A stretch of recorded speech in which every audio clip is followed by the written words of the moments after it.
अस्सलाम वालेकुम। मैं हूं प्रोफेसर अहमद जवेद राना और आप देख रहे हैं मेरा यूट्यूब चैनल।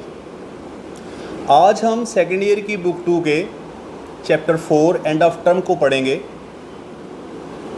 इसको लिखा है डेविड डैचीज़ ने। डेविड डैचीज़ 50 से ज़्यादा बुक का मुसन्निफ़ है। इंग्लिश और स्कॉटिश लिटरेचर की 50 से ज़्यादा बुक को लिख चुका है, जिसमें 2 ऑटोबायोग्राफीज़ भी शामिल हैं।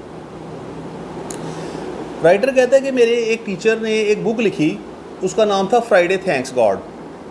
जब मैंने वो पढ़ी तो मुझे ऐसा फील हुआ कि शायद वो मेरे बारे में ही है। एंड ऑफ टर्म में वो अपने बचपन की यादों को हमारे साथ शेयर करता है। ख़ास तौर पर स्कूल जाने के दिनों को बयान करता है। वो कहता है कि स्कूल जाने का एक्सपीरियंस कोई बहुत अच्छा एक्सपीरियंस नहीं था मेरे लिए। हाँ, वो कहता है कि मैं कोई डल बच्चा नहीं था, काम चोर नहीं था, मैं पढ़ने वाला बच्चा था और मुझे काम करने में मज़ा आता। उसके बावजूद वो कहता है मैं स्कूल में हमेशा दबाव में रहता। यहाँ तक कि जब मैं घर आता तो स्कूल एक भूत की तरह मेरे दिमाग में घूम रहा होता। और उसकी उसने वजह बताई है। एक तो ये कहता है कि बहुत मुशक्क़त का काम लिया जाता स्कूल में, daily grind of school work. दूसरी वजह वो बताता है कि अबंडेंस ऑफ होमवर्क। और तीसरी वजह वो बताता है फियर्स कंपटीशन। बहुत सख्त मुकाबला था स्कूल में और दिन रात काम करना पड़ता। और इसकी वजह से एक सेंस उसके अंदर डेवलप हो गई थी कि sense of never being relax, कि मैं कभी रिलैक्स नहीं रह सकूँगा। देखिए, जब हमारे पास टाइम होता है ना, तो हम अगर रिलैक्स ना भी करें तो हमारे माइंड को पता होता है कि हमारे पास टाइम है, हम रिलैक्स कर सकते हैं, तो हमारी फीलिंग अच्छी रहती है। लेकिन जब टाइम ना हो तो एक एहसास दिमाग को होता है कि अब तो अगर मैं थक गया तो मैं क्या करूँगा, मेरे पास तो रिलैक्सेशन का टाइम ही नहीं है। तो ये सेंस उसे जकड़ के रखती, उसे दबाव में रखती।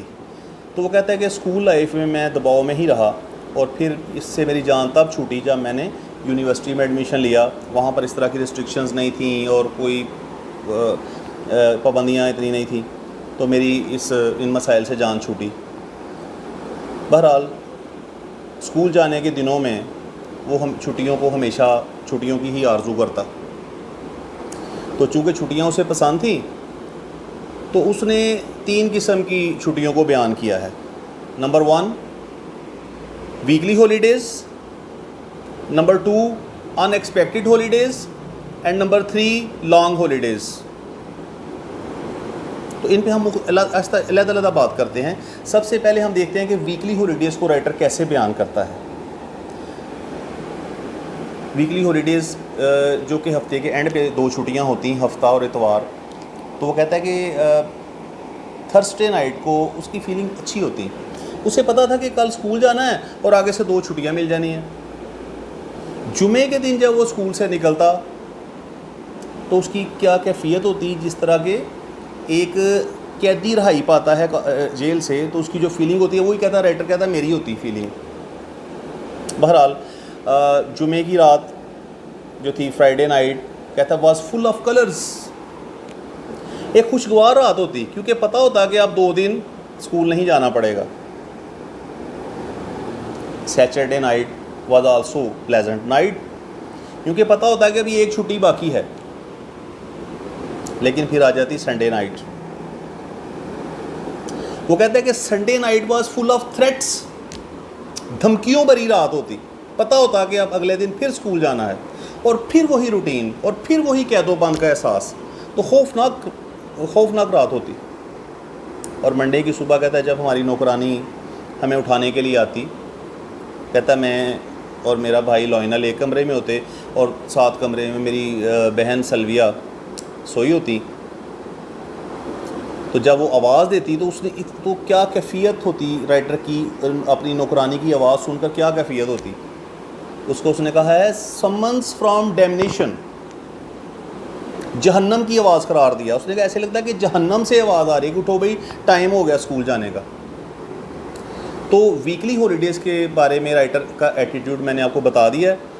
और दूसरी किस्म में अनएक्सपेक्टेड हॉलीडेज़, गैर मतवक्को छुट्टी जिनकी तो कोई ना होती कि छुट्टियां होंगी।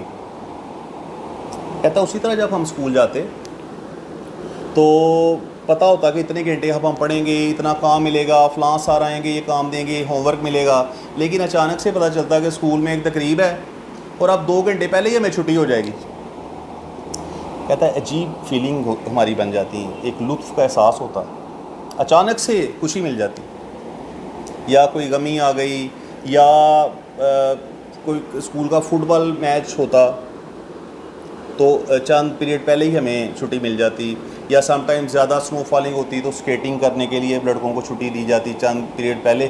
तो कहता है अचानक से एक खुशी मिलती जिसकी तो हमें तोक्को ही ना होती। तो इन्हें कहा गया है अनएक्सपेक्टेड हॉलीडेज़। और तीसरी किस्म की जो छुट्टियां हैं वो हैं लॉन्ग हॉलीडेज़, जो कि ज़्यादा इन्जॉयमेंट वाली होती, ज़्यादा छुट्टियां, ज़्यादा। क्रिसमस और ईस्टर के मौके पर राइटर कहता है जब मैं स्कूल गया हूँ नया तो 3 हफ्ते की छुट्टियां हमें मिलती, बाद में फिर उन्हें कम करके 2 हफ्ते की कर दिया गया और फिर 10 दिन की कर दिया गया, लेकिन फिर भी वो एक इन्जॉयमेंट तो था, 10 दिन की इन्जॉयमेंट तो थी हमारे लिए।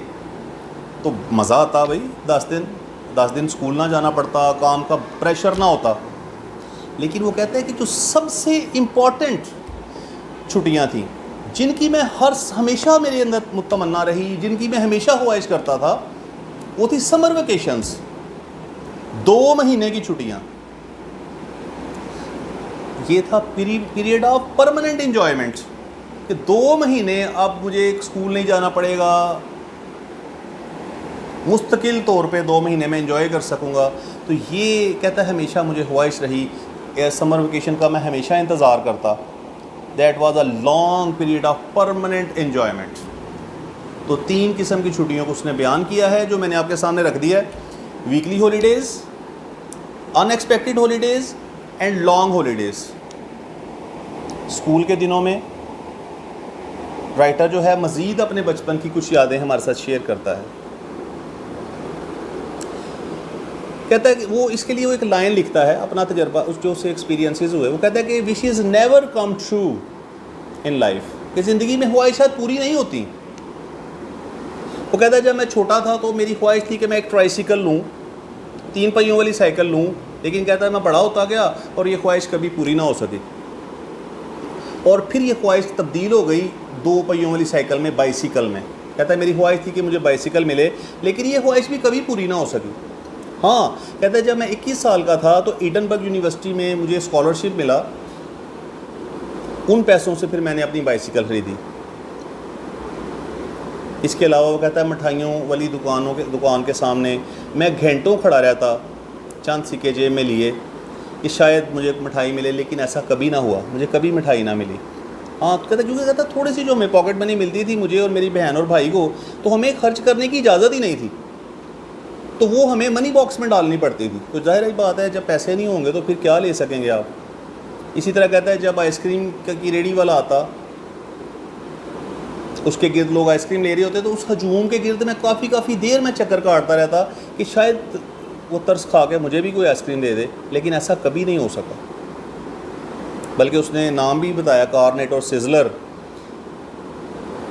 बड़ा उससे ख्वाहिश थी कि मुझे कोई आइसक्रीम मिले, लेकिन ऐसा कभी ना हो सका। तो वो लिखता है कि इंसान ख्वाहिशात कभी पूरी नहीं होती। हाँ, वो कहते हैं एक ख्वाहिश मेरी थी जो कि हर साल पूरी हो जाती, और वो थी गर्मियों की छुट्टियों की, समर वेकेशंस की। कहता है ये एक ऐसी ख्वाहिश थी जो हर साल मेरी पूरी हो जाती। तो स्टूडेंट्स, मैंने ये आपको बताया कि ये जो एंड ऑफ टर्म है डेविड डाइचिस की बचपन की यादों पर मुश्तमिल ऐसे है। स्कूल जाने वाले दिनों में उसकी जो फीलिंग थी, जो हालात वाक़यात उसे पेश आए, उसने इन्हें बयान किया है। इसके अंदर जो पसमानदा ममालिक हैं उनके अंदर जो स्कूलों की कैफ़ियत हैं और जो जिन कैफ़ियत से यहाँ के लोगों के बच्चे गुज़रते हैं उनको उसने बयान किया है। एक वक्त था कि उन ममालिक में भी यही मसाइल थे, लेकिन अब उन्होंने हल कर लिया इन मसाइल को, अब वहाँ पर इस तरह के मसाइल नहीं हैं। मुझे उम्मीद है कि आपको समझ आ गई होगी। तो अगले लेक्चर के लिए खुदा हाफिज़।